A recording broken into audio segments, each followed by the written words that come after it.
Hello everyone. आज हम एक नई स्टोरी ट्रांसलेट करेंगे और उस स्टोरी का नेम है the tale of the bull and the आस।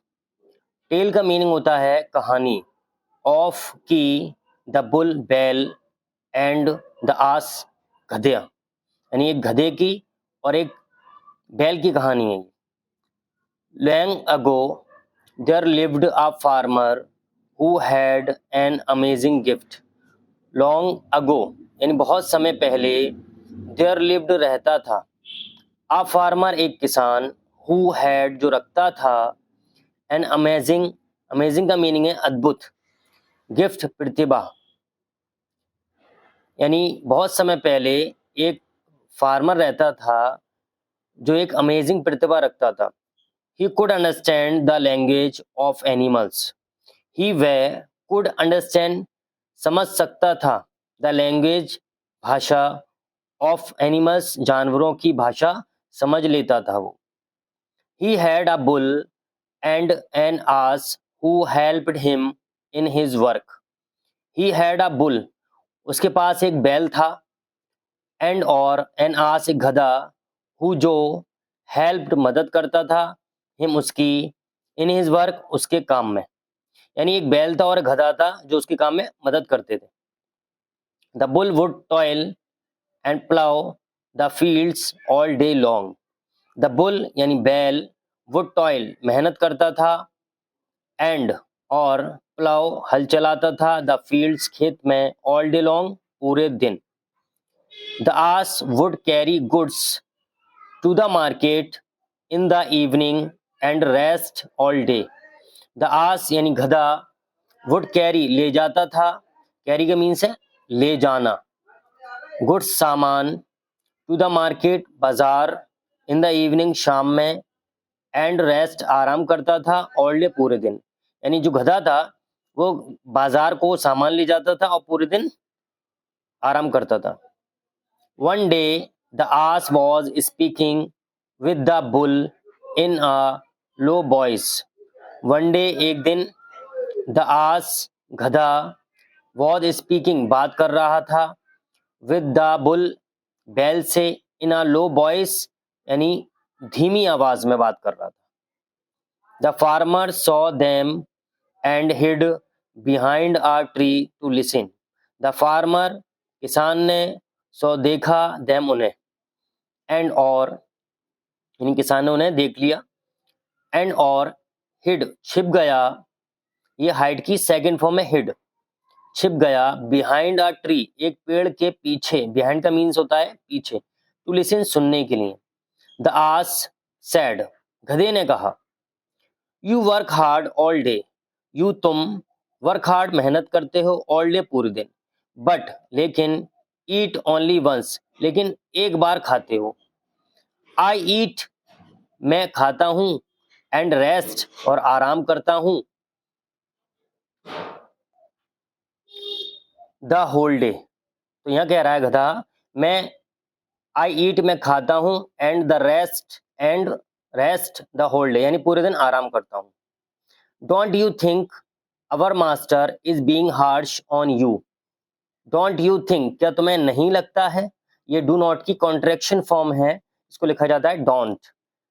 क्या तुम्हें नहीं लगता है, अवर मास्टर हमारा मालिक, इज बीइंग हार्श यानी कठोर हो गया है, ऑन यू तुम्हारे ऊपर। ट्रू माई फ्रेंड सच मेरे दोस्त, but I can not betray my master. तो यहाँ बैल कह रहा है, लेकिन आई कैन नॉट बिट्रे मैं धोखा नहीं दे सकता, बिट्रे का मीनिंग होता है धोखा देना, माई मास्टर अपने मालिक को।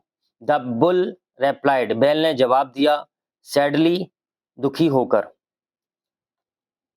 The ass suggested that the bull should pretend to be sick the next day and rest. The ass suggested ass ने यानी गधे ने सजेस्ट सुझाव दिया, दैट की द बुल शुड प्रिटेंड यानी बुल को यानी बैल को, शुड प्रिटेंड बहाना कर बनाना चाहिए, टू बी सिक बीमार होने का, द नेक्स्ट डे अगले दिन, एंड और रेस्ट आराम करना चाहिए। The bull like the idea bull यानी बैल को लाइक्ड पसंद आया, द आइडिया विचार, यानी बुल को वो विचार बहुत पसंद आया। When the farmer heard this he decided to teach them a lesson. When जब, वैसे तो व्हेन का मीनिंग होता है कब, लेकिन यहाँ व्हेन का मीनिंग है जब।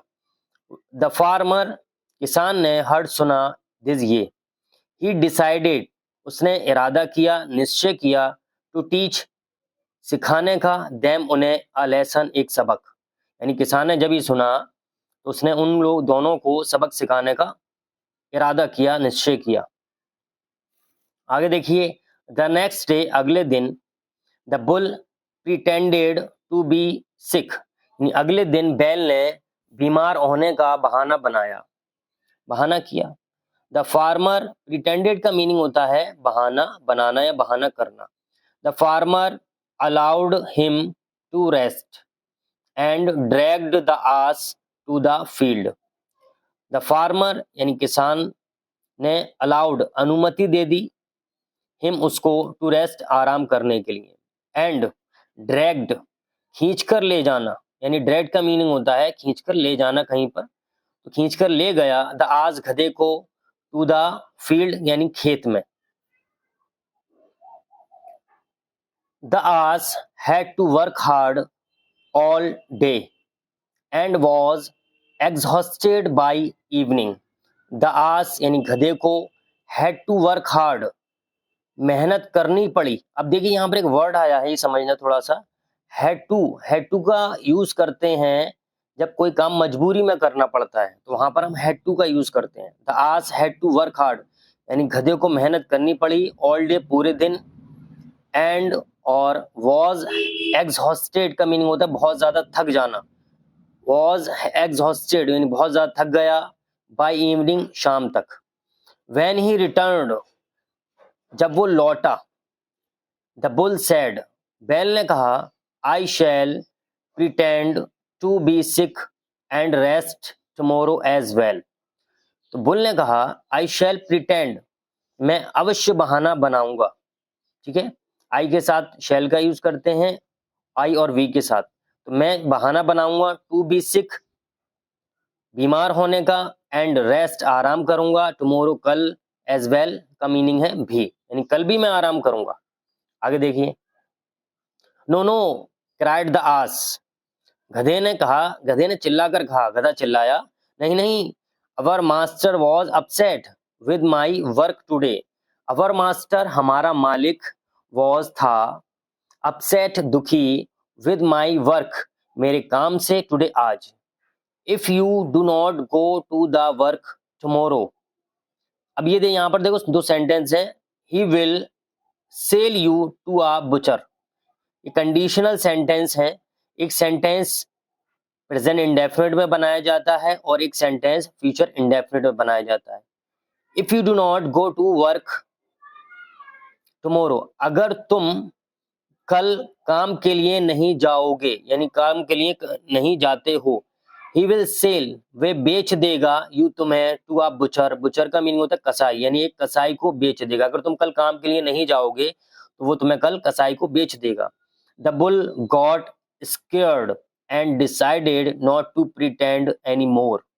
The bull got scared यानी बैल, got scared का मीनिंग होता है डर गया, and decided इरादा किया, not to pretend बहाना ना बनाने का। तो देखिए यहाँ बीच में है not to pretend बहाना ना बनाने का, anymore और अधिक। We should be sincere with our work. We हमें, should be होना चाहिए, यानी यहाँ बी का मीनिंग है होना और should का मीनिंग होता है चाहिए, यानी हमें होना चाहिए सिंसियर गंभीर, with our work अपने काम के प्रति, यानी अपने काम से गंभीर होना चाहिए। The ass added गधे ने आगे जोड़ा, यानी गधे ने ये वाली बात बोली। The farmer was glad किसान खुश था, to hear सुनकर, this ये। अगर आपको स्टोरी पसंद आई है तो प्लीज चैनल को सब्सक्राइब करें।